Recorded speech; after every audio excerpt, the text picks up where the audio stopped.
Hello friends, स्वागत है आपका हमारे YouTube channel study smart IQ में। और मैं हूं सबा परवीन। और आज हम फिर पढ़ने जा रहे हैं आरआरबी ग्रुप डी 2025 के लिए जीके जीएस की क्लास। तो जिसमें हम डिस्कस कर रहे हैं प्रीवियस ईयर क्वेश्चंस। और ये हमारी क्लास 92 है। इससे पहले हम 91 क्लासेस कर चुके हैं। सो आज इस क्लास में हम पढ़ने वाले हैं 7 अक्टूबर 2024 के शिफ्ट 1 के जीके जीएस के प्रीवियस ईयर क्वेश्चंस।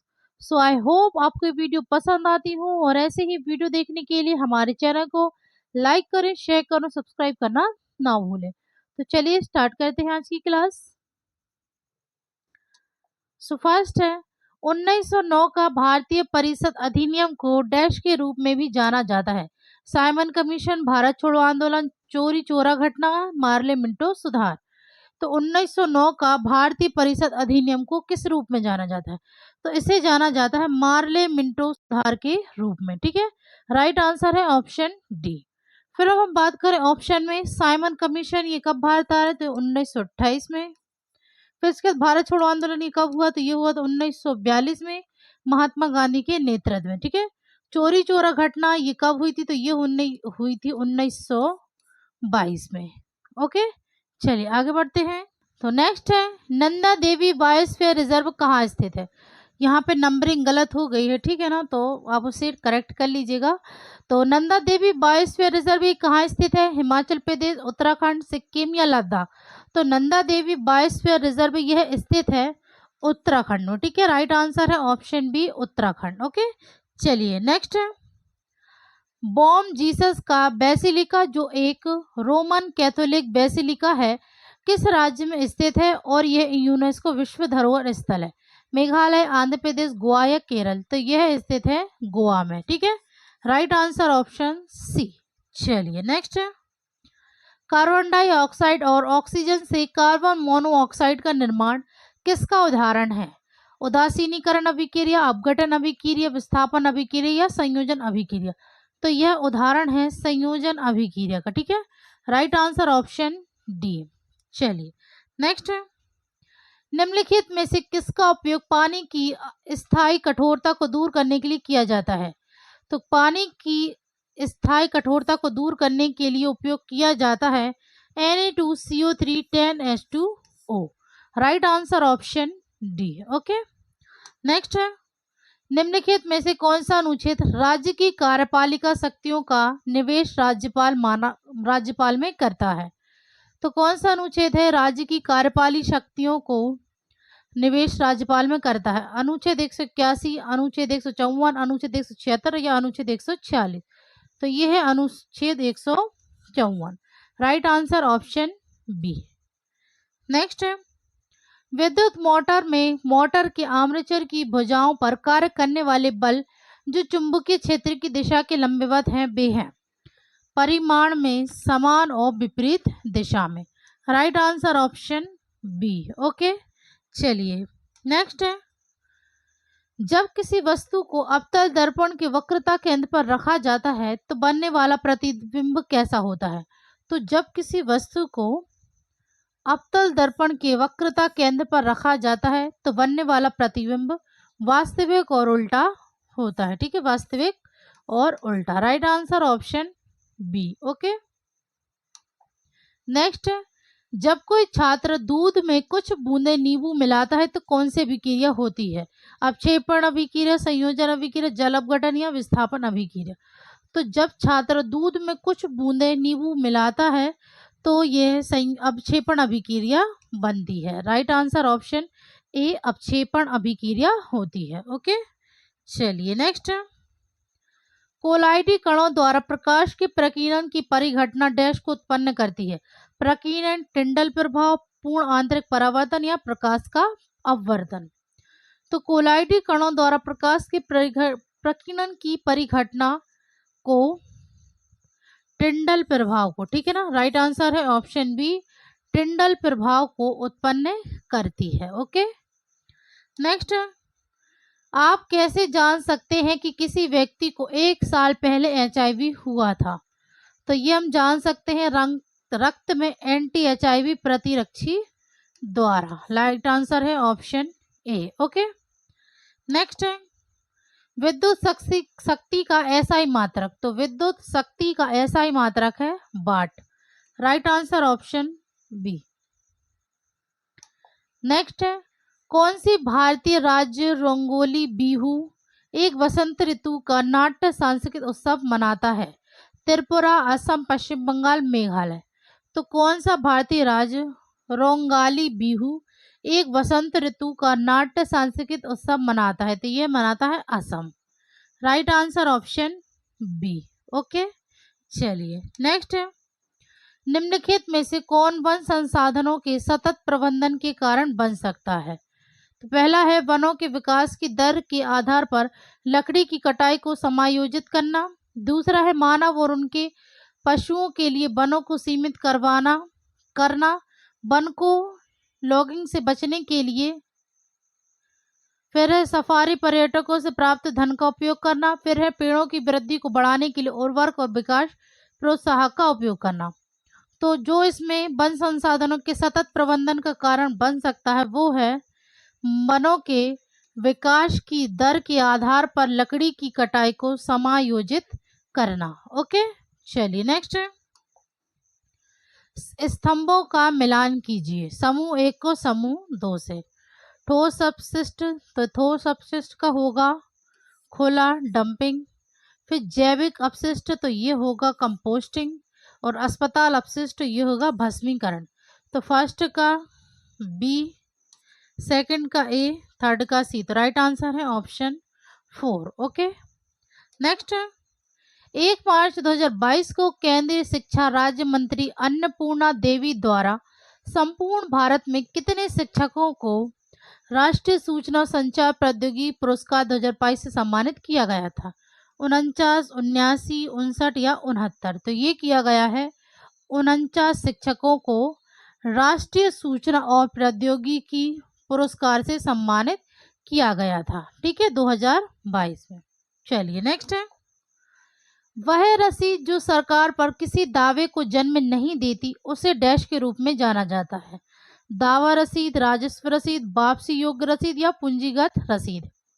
तो वह रसीद जो सरकार पर किसी दावे को जन्म नहीं देती है उसे राजस्व रसीद के रूप में जाना जाता है। राइट आंसर ऑप्शन बी, राजस्व रसीद। नेक्स्ट है, चुंबकीय क्षेत्र की उपस्थिति डैश द्वारा निर्धारित की जा सकती है? 1 वोल्टमीटर, 1 गैल्वेनोमीटर, 1 चुंबकीय सुई या 1 अमीटर। तो चुंबकीय क्षेत्र की उपस्थिति डैश द्वारा निर्धारित की जा सकती है, तो ये की जा सकती है 1 चुंबकीय सुई, ठीक है। राइट आंसर है ऑप्शन सी, 1 चुंबकीय सुई द्वारा। नेक्स्ट है, पद्मश्री 2022 से सम्मानित पैरा भाला फेंक खिलाड़ी सुमित अंतिल किस राज्य से संबंधित है? कर्नाटक, उत्तराखंड, राजस्थान, हरियाणा। तो पैरा भाला फेंक खिलाड़ी सुमित अंतिल, ठीक है, ये किस राज्य से संबंधित है? तो यह संबंधित है हरियाणा से। Right answer option D, Haryana. Okay, चलिए नेक्स्ट है, पुराने जाइलम में किस प्रकार के अपशिष्ट उत्पाद संग्रहित होते हैं? यूरिक अम्ल, वृद्धि को बढ़ावा देने वाले पदार्थ, रेजिन और गोंद, अमोनिया, यूरिया और एमिनो अम्ल। तो पुराने जाइलम में किस प्रकार के अपशिष्ट उत्पाद संग्रहित होते हैं? तो ये है अमोनिया, यूरिया और एमिनो अम्ल। Right answer option D. Okay, next है, सही कथन का चयन कीजिए। राजकोषीय घाटा सरकार की आय की तुलना में उसके व्यय में कमी। बी, सरकार के राजकोषीय राजस्व और राजकोषीय व्यय का वार्षिक विवरण राजकोषीय बजट के रूप में जाना जाता है। सी, पूंजीगत बजट सरकारी बजट का हिस्सा नहीं है।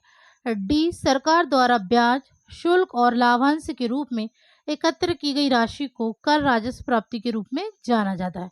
तो जो इसमें से सही कथन है वो है राजकोषीय घाटा सरकार की आय की तुलना में उसके व्यय में कमी है। Right answer option A. Okay, चलिए नेक्स्ट है, भारतीय बजट में राजकोषीय घाटे की सबसे अच्छी परिभाषा कौन सी है? पहला है कुल व्यय धन कुल प्राप्तियां जिसमें उधार भी शामिल है। तो ऑप्शन 1 ही ये राइट आंसर है। तो ऑप्शन ए, भारतीय बजट में राजकोषीय घाटे की सबसे अच्छी परिभाषा जो है वो है कुल व्यय धन कुल प्राप्तियां जिसमें उधार भी शामिल है। ओके, चलिए नेक्स्ट है, निम्नलिखित में से कौन वृद्धि के लिए प्रोटीन प्रदान करता है? तो वृद्धि के लिए प्रोटीन प्रदान करता है दालें, अनाज, सेब, हरी पत्तेदार सब्जियां। तो जो वृद्धि के लिए प्रोटीन प्रदान करती हैं वो है दालें। Right answer option A. Okay, दालें।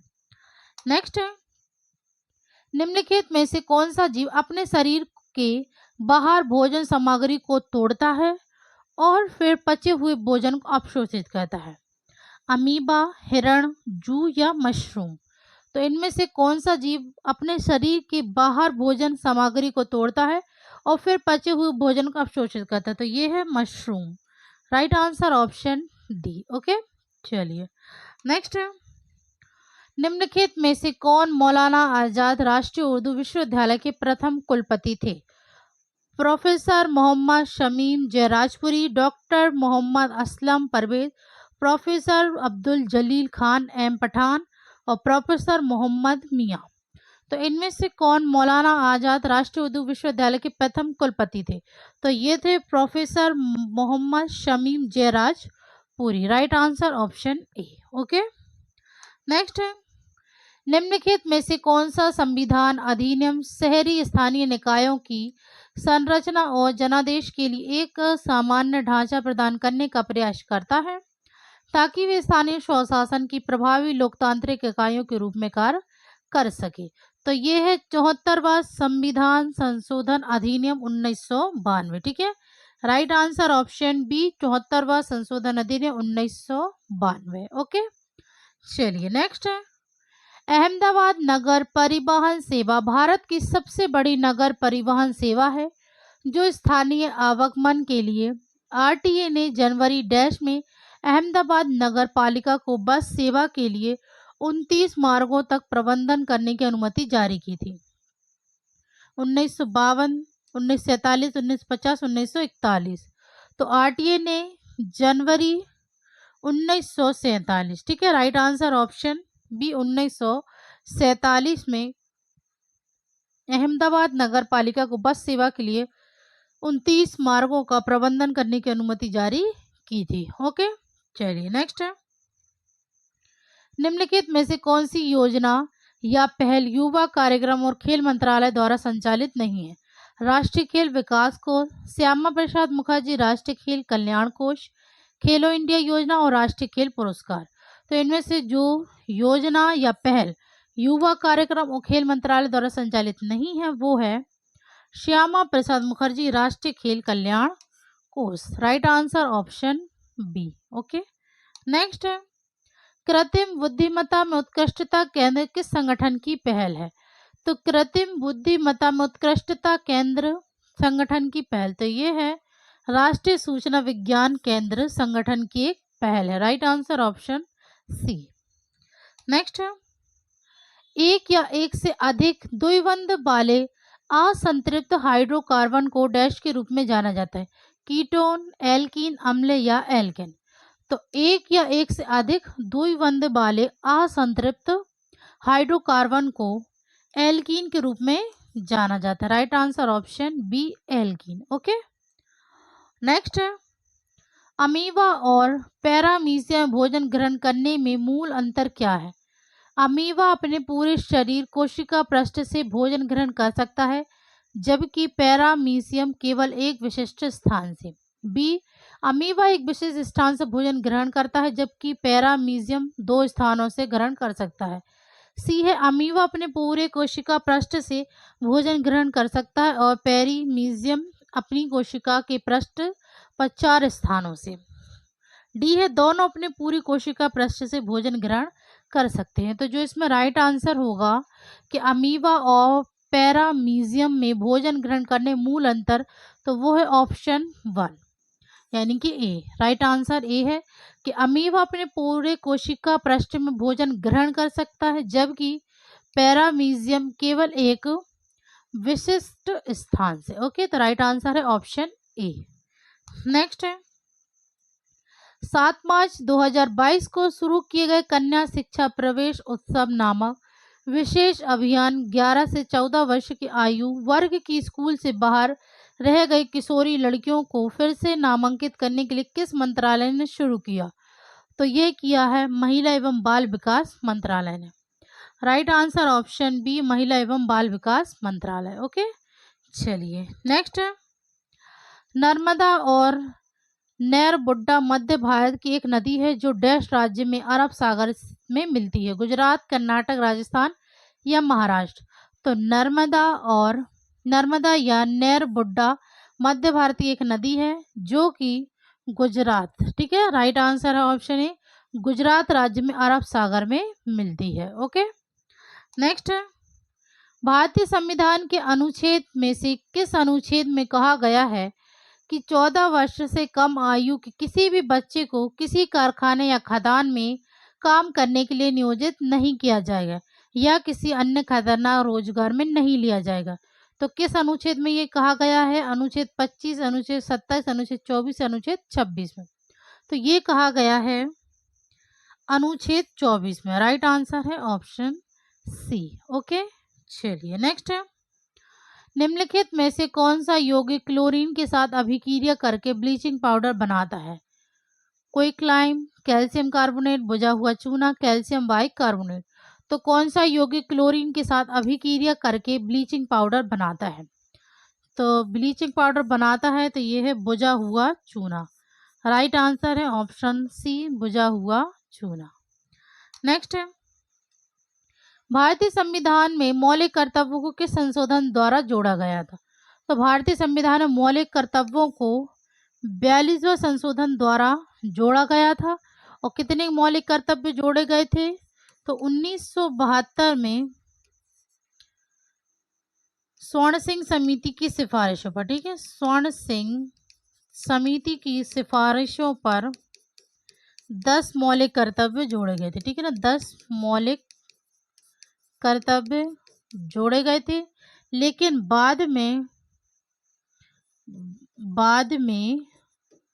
86वें संशोधन अधिनियम द्वारा 2002 में 11वां मौलिक कर्तव्य जोड़ा गया था, ठीक है, 11वां मौलिक कर्तव्य जोड़ा गया था, ठीक है। पहले 10 मौलिक कर्तव्य प्राप्त थे, लेकिन बाद में 86वें संशोधन अधिनियम द्वारा 2002 में 11 मौलिक कर्तव्य जोड़ा गया था। ओके, नेक्स्ट है, आधुनिक आवर्त सारणी में जिंक की स्थिति क्या है? तो आधुनिक आवर्त सारणी में जिंक की स्थिति है वर्ग 12, आवर्त 4। Right answer option A. Okay, तो ये थे आज के हमारे क्वेश्चंस। सो आई होप आपकी वीडियो पसंद आई हो, और ऐसी ही वीडियो देखने के लिए हमारे चैनल को लाइक करें, शेयर करें, सब्सक्राइब करना ना भूलें। तो मिलते हैं आपसे कल अगली वीडियो में, तब तक के लिए good luck and goodbye. Thank you.